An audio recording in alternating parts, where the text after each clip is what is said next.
Luneta. Ella, sa pag-iikot namin kaninang umaga dito sa Rizal Park, Luneta ay nakita namin na iba't iba yung pinagkakaabalahan ng mga namamasyal dito sa nasabing parke, kung saan yung iba may dala silang mga panlatag at may mga baon silang pagkain at dito na nila pinapalipas yung oras ng kanilang holiday celebration. Habang yung iba naman ay naglalakad-lakad na to appreciate the view dito sa parke at ine-enjoy lang nila yung quality time with their loved ones. Kapag ganitong holiday season, bukod sa mga mall, pangunahing puntahan ng mga tao ay ang parke, gaya na lang ng Rizal Park, Luneta sa lungsod ng Maynila.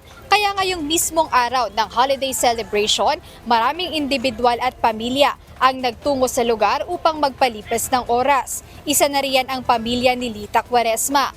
Aniya, buong mag-anak silang pumunta ngayon sa Rizal Park, Luneta para makapag-bonding at makapaglaro rin ang kanyang mga apo. Ngayong araw lang din aniya na itaon na lahat sila ay walang pasok sa trabaho o kaya naman ay sa eskwela.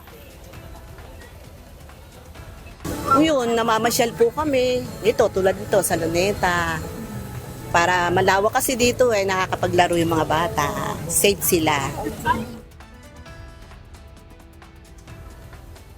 Kaalinsabay ng pagdami ng tao o mga namamasyal sa nasabing parke, tiniyak ng Manila Police District o MPD na handa ang kanilang mga personnel upang tiyakin ang seguridad sa lugar.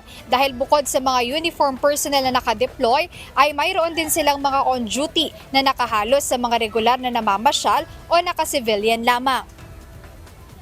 Ella, inaasahan na pagdating ng hapon o mamaya ay patuloy yung pagdagsa o pagdating ng iba pang mga mamamasyal dito sa Rizal Park, Luneta at mamayang gabi mayroon din silang mapapanood na fountain show dito mismo sa nasabing parke. Kaya sa mga nagnanais sumabol, hindi pa naman ganoon karamihan yung mga tao pero patuloy yung pagdating ng mga tao na nagnanais mamasyal dito sa lugar.